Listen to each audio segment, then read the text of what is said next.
Welcome everybody who's tuning in today. Thank you so much for joining us on our Do What You Like fitness channel. So we've started this awesome conversation series where we're talking to awesome humans that inspire. And today we have vegan blogger, rescue mom to Pani and Hank, two of, I think, the most famous dog in the US right now, and Rabbit, and she's also a child life specialist. So welcome, Tedi Sarah. Thank you. I'm happy to be Welcome. here with you guys. I'm so excited about your new channel. Thank you. Yeah. All right. So we wanted to talk a little bit about veganism and how did you become a vegan and like what it's like being a vegan blogger. So if you could just kind of fill us in on that. Yeah. So I first went vegan in 2014, or was it 13? I can't remember, but a while ago now. And it was because of a chance encounter that I had at the grocery store with a man named Rip Esselstyn, and he was signing autographs on a book, and it was called My Beef with Meat, the Strongest Argument, or the healthiest argument for a plant-strong diet. I didn't even know what vegan meant. I didn't know what plant-based, plant-strong. I had never heard any of that, but I saw everyone in the grocery store had this book, and I was like, I guess I'll order it. Everyone seems really interested. So I ordered the book, and it was all about the health benefits of a vegan diet. Changed my diet overnight, and I've been vegan ever since. And then within about a year, I started to make like lifestyle changes, like the clothes I wore and the products I used. So that was sort of my vegan journey, and it's only just expanded the things I do since way back then. And in terms of being a vegan blogger, I started my blog and my Instagram. That was definitely in 2014. And I started those because I just wanted to share the information that I had learned with anyone else who was interested. And I had never heard these things about how detrimental meat and dairy can be for our diets and how amazing plant-based foods could be. So I just started it as a way to share what I had learned. And here we are all these years later. And when you started it, you didn't have Pani at that time, correct? You just had the bunnies? Yep. Yes, I had part of it too was I had my two rescue bunnies, and then I also had my family dog who had passed away maybe like a month before I had that chance encounter at the grocery store and read that book. And it was really after his death, I was so sad and really struggling, and it was like needing something to sort of like pour my heart into and just focus on that led me to like read that book, and I think be able to totally jump into a vegan lifestyle and diet. And so I did have Cody and the bunnies, and then animal rescue came into my life a couple years later when I moved to New York City. And how many dogs have you rescued? It's like a crazy awesome number. Yeah. So when I moved to New York, I started fostering. Well, first I started volunteering at a shelter, and then I started fostering. And so over the course of about 3 or 4 years, I fostered 22 dogs and 1 kitten. And number 22 was Pani, my little special needs rescue. Pani. And so Pani, I ended up adopting. She was my first foster fail that I ended up keeping. So can you tell us a little bit about Pawnees Story? I mean, she has such an incredible story. I mean, it's amazing. Yeah, Pani does. So Pani is paralyzed because she had been abused before she was rescued. Someone broke her back, so she was unable to walk on her own. And the craziest part of it is that this all happened in the Middle East, in Iran. And so that is where she was born and lived and had her injury, was originally rescued, and by so much luck and fate, there is someone in the US who is connected to the shelter in Iran, and they're an Iranian American, and they were in Iran and flying back to the US, and she said, let me take this dog with and see if we can get her rehab and find a forever home. So that's how Pani ended up coming to the US. And she was set up to be my foster dog through the shelter that I volunteered and fostered at. And so she came home with me. The shelter had said, because I'd worked my way up and done over 20 dogs at this point, and they said, you know, are you up for the challenge of a paralyzed dog? And I was like, I don't know exactly, but I'll give it a shot. So I did, and now I've had her for 3 years, and she's my dog officially. That's so amazing. I remember the first time that I started following you on Instagram. I was like 2.5 years ago, 3 years ago, something like that. And I started seeing all the videos and I said, God, that looks like Battery Park. That looks like the area that I work in the city. And I'll never forget, we were sitting in a morning meeting at work at Brookdale. We were sitting in a morning meeting and all of a sudden I see this little dog in a wheelchair go zooming by. Yeah. And it was you. And then that's when I reached out to you on social media. And then you came and brought, Pani to meet the seniors. And it was like such an amazing time. And, the residents really loved hearing about Pawnees Story. They still talk about Pani.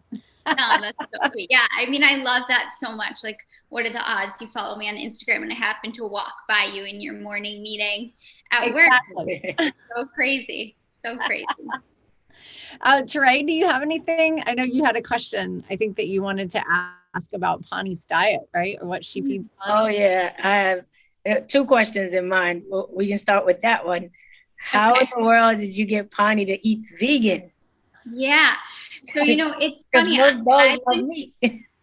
I know. So I'd been plant-based vegan for years, and I had wondered if some of the same concepts that apply to human health applied to canine health, but I thought there was just like no research out there.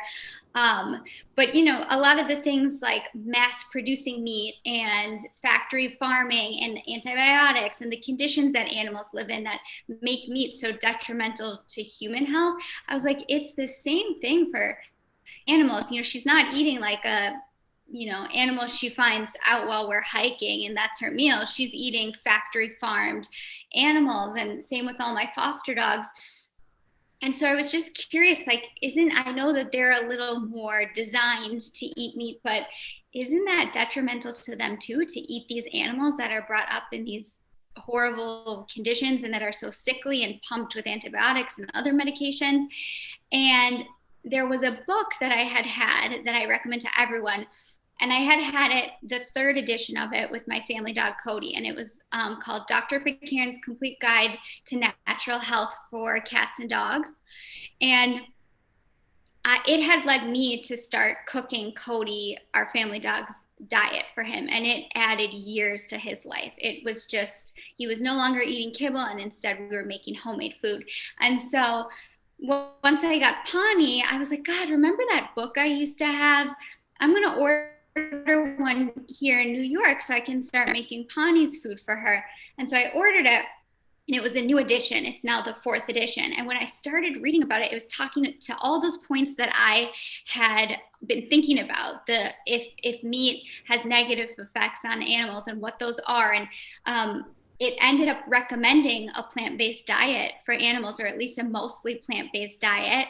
And it said, that it's true, all those things that I had thought, the state of meat that humans and animals eat is terrible, and it's hard on their bodies, just like it's hard on our bodies. And I think one of the facts that really stood out to me in that book was that 50% of dogs currently die of cancer. That's insane. That is so clearly we're doing something wrong, something in the environment we're doing wrong to these dogs. So I switched her over to a plant-based diet. She's like 95% plant-based, and she's done so well on it. I mean, whenever people stop her on the street, they're like, oh my God, her coat is so soft. I didn't know a dog could feel this soft. And she's a little white fluffy dog, and people always ask why she doesn't have tear stains on her eyes like a lot of little white fluffy dogs do. And I'm like, I think it's her diet, because she used to before I changed it. And so she's just been thriving and doing really well on it. So that's how we've been doing it. Yeah, that's amazing. Yeah, it makes sense. It makes sense that it would be the same. damaged when they're eating the same processed food. It totally does. And I should say to that too, a lot of people think that dogs are carnivores, but dogs are actually omnivores. So their stomachs are equipped to handle plant foods and animal foods. And because of that, they can thrive on a plant-based diet like Pani does. My dog, he likes vegetables, but he still wants his meat. Sometimes he just won't. That's why I was just curious, how in the world did you get Pani to eat? Yeah, I was lucky in that Pani just like took to it really easily. She had been a street dog before she was rescued. She, for like a month with her broken back, she lived on the street. So I think she learned the mentality of, be happy and enjoy what you get. And she loves. Today she had white beans, quinoa, carrots, and zucchini, and a couple of supplements that I put in there. Yeah, I know. So exactly what you eat. You can make your meals together. Pretty much, except a lot of times I cook her a nice meal, and then for me, I'm like, oh shoot, I better grab something fast to eat. I've seen the meal that you've cooked, Pani. It's pretty amazing. I know. It is. And her favorite snack is romaine lettuce, right? She's always taking it from the rabbit, from Hank. I think because when she came into my home, I already had my rescue rabbits, and she like imprinted their behavior. So she absolutely loves romaine and goes crazy for it. And they play together? You let them free and it's so crazy. In my apartment in New York, they both are able to be totally out and free at the same time.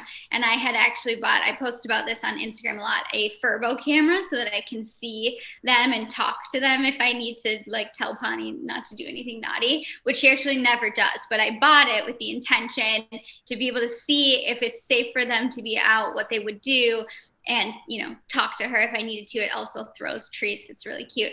But they're actually perfect angels when I leave them home. They do nothing. They sleep and they wait for me to come home, and that's it. Oh. That's good. Great. Can you tell us a little bit like what it's like to be a vegan blogger? Like what maybe you can recommend some awesome products. I don't know. Tell us your favorite, like, anything and everything. Very interested in that.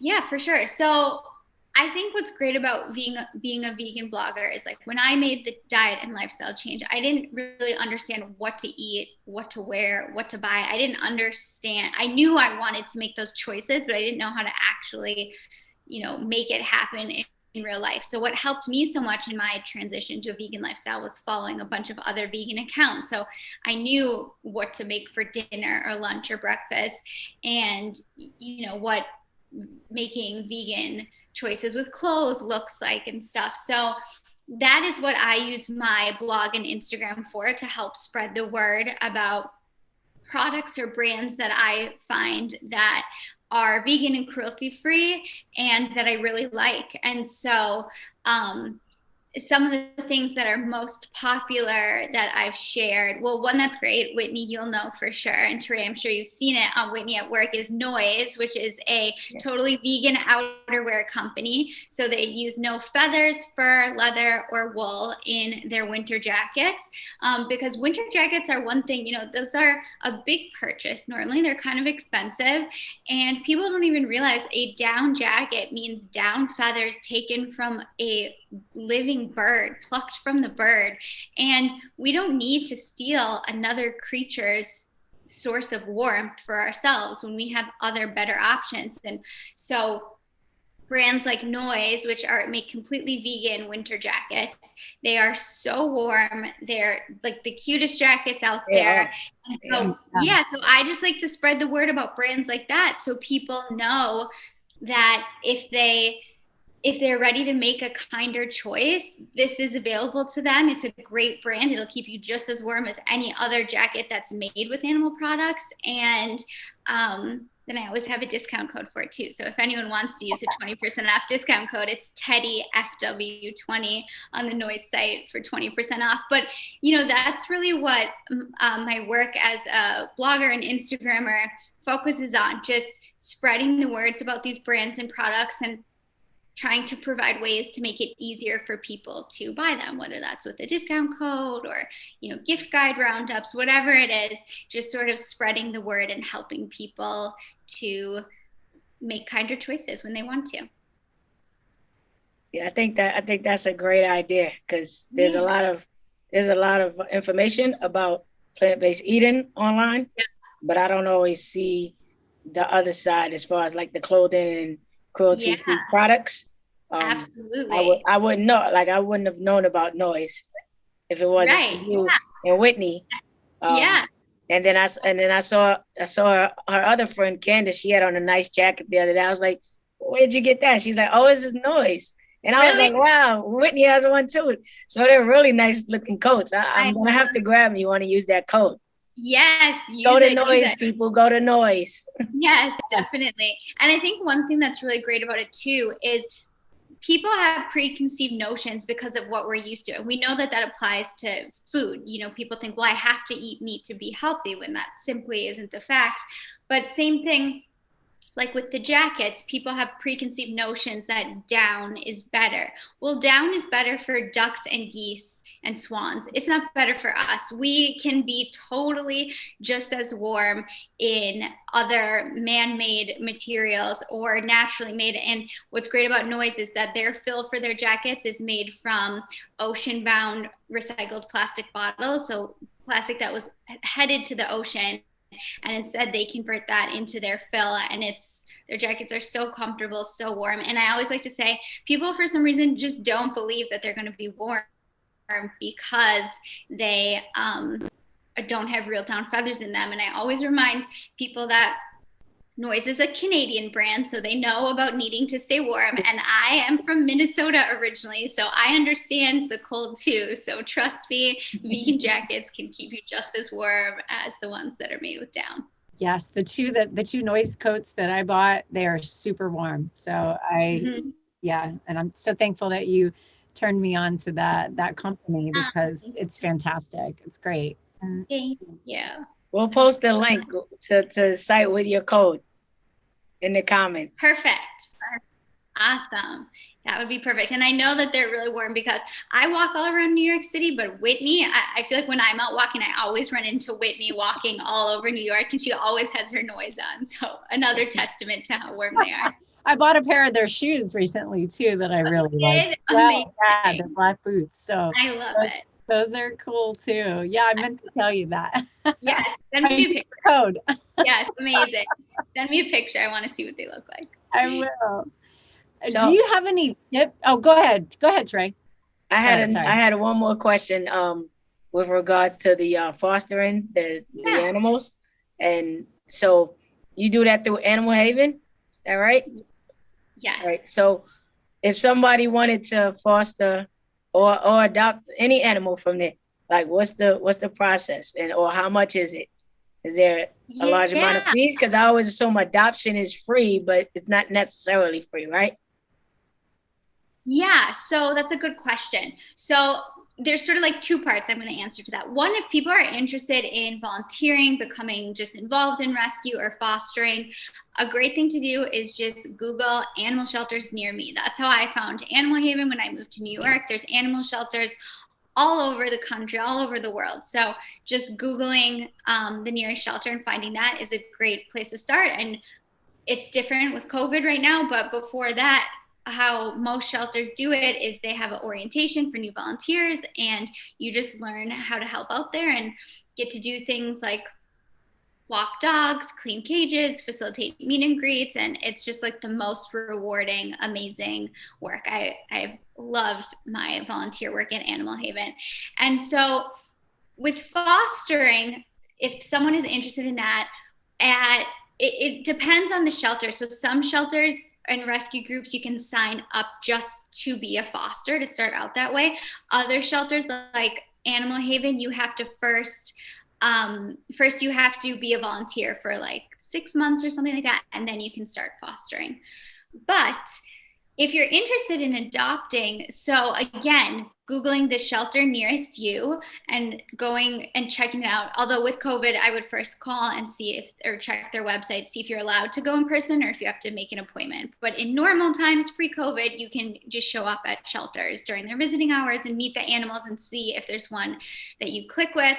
And I always like to say, you can find dogs and cats and obviously rabbits. I had 2 rescue rabbits. Now I have 1, that you can find any animal. There are millions of animals in shelters, so you can always find what you're looking for. Even if you have a really specific kind of dog you're thinking of, I always like to say once you get into a shelter and you meet the dogs, it doesn't matter, or the cats, it doesn't matter the kind, and you learn that very quickly. But there are websites like petfinder.com where you can, let's say you had your heart set on a poodle and you could search poodle rescues near me, and you put your zip code in and it shows you adoptable poodles near you. And like I said, I don't try to promote getting one specific breed of dog because they're all so amazing, and that's something I've learned in all these years volunteering and fostering. But if you really have your heart set on that, you still can adopt, and it's important to do that because there are so many animals in shelters now. And so in terms of the fee for adopting, normally how it would work is you meet an animal, you decide if you click, and you put in an application for the animal, and then the shelter decides if you're a good match for them. Normally you have to put some references on there because they just want to make sure that the animals are going into a safe, good, loving home.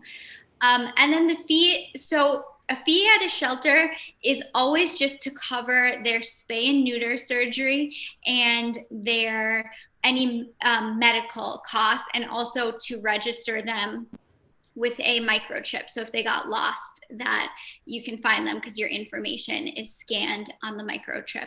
So the cost is normally between, I believe, like $250 to $450-ish, depending on puppies and kittens cost more than the other dogs do. But those fees, you're not really purchasing, you're just making it so that the shelter can continue to take in dogs, get them spayed and neutered, get them the medical care they need. So it's just like a flat fee at most shelters. And the great thing about wonderful shelters like Animal Haven is that they go above and beyond to cover the medical cost of the animal when they get to the shelter and before they're adopted. So the small fee that you're paying is really small compared to what it would be if you had a dog that got sick and things like that. They're taking care of that before you adopt them. They're not going to adopt out a sick dog and just be like, here you go, figure it out. And so the fee compared to all the wonderful things they do for their dogs is like nothing compared to, I mean, a perfect example is Pani, because she was paralyzed. She needed rehab, especially in New York City, but everywhere. Rehab for dogs is like a second rent. It is so expensive. And so I think Pawnees adoption fee was $330, like $330, but her rehab had cost like $20,000. So it was like nothing compared to all the amazing care that they provided for her. Seems like she had good rehab too. I saw the videos of her swimming. Yes. That's amazing. What is that? It's called Water for Dogs. Is that the name of the rehab? Yep, it's Water for Dogs in downtown Manhattan, and they do wonderful work, and they really helped Pani get to her fittest, healthiest self, even with only 2 working legs. Her upper body is incredibly strong. I've seen her like run and pull herself without her wheelchair, which is quite. She is like a bodybuilder. Super muscular. She is fast. I mean, before COVID, she went to rehab 2 to 3 times a week and just really strengthened her body the best she can given her disability, and they were just so helpful with that. So she did hydrotherapy in the pool, dry therapy. She also did the underwater treadmill, and then something called laser therapy that helps to decrease inflammation and promote cell growth in places where you need it, like where her little legs were missing a lot of muscle mass. Wow. How old is Pani? She's like around 4 years old. That's our best guess, because she was under a year when she was found with her injuries. Oh, okay. She's living her best life. Yeah. What, Whitney? I said she's living her best life with you. Oh, yeah. You're like the most amazing dog mom, bunny mom. Thank you so much. Yeah, she is. She's living a pretty good life. She is. Yeah, she's a special little dog. She's got, her personality is quite amazing. I mean, I know everybody thinks their dog is amazing and has a great personality. But there's a little something that's very special about her, Yeah. And I mean, it's so funny because you guys know, you've seen her a million times. She's crazy. But whenever I do interviews and things like that, or if we're traveling, she is like dead silent, completely still, sound asleep, so well behaved. I'm like, no one will. And then people meet you on the street and she's like, rah, rah, rah, like barking, being crazy. I'll never forget the day that she came in when you brought her to visit our seniors, and she came in and she circled the entire room, in her little wheelchair, just like barking, like saying hello to every person in the space, and then went right in the middle of the room, was just like, rah, rah, rah, it's so priceless. That is what she does. That is funny.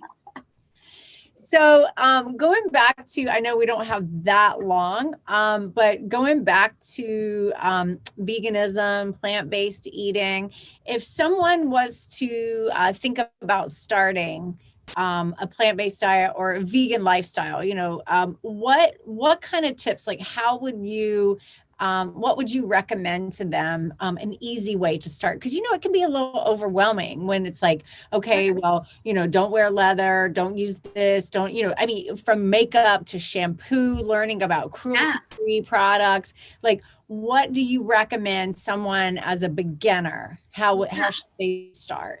Yeah, so I think the advice that I always tell people is to start out, follow a bunch of vegan accounts that resonate with you, so that you're learning every day when you sign on to social media and you can see how people are living a vegan lifestyle. Another great tip is, instead of going out and buying all new products right away, which is so overwhelming and also wasteful, a great place to start is just check the products you have in your home, in your kitchen, in your bathroom, and look on the back and see if they're cruelty-free, just so you have an awareness of if the brands you're shopping from are brands that don't test on animals and that are cruelty-free. They want you to know that. So on the back of the bottle, it's either going to say cruelty-free or have some sort of little symbol of a bunny, which represents that the product is cruelty-free.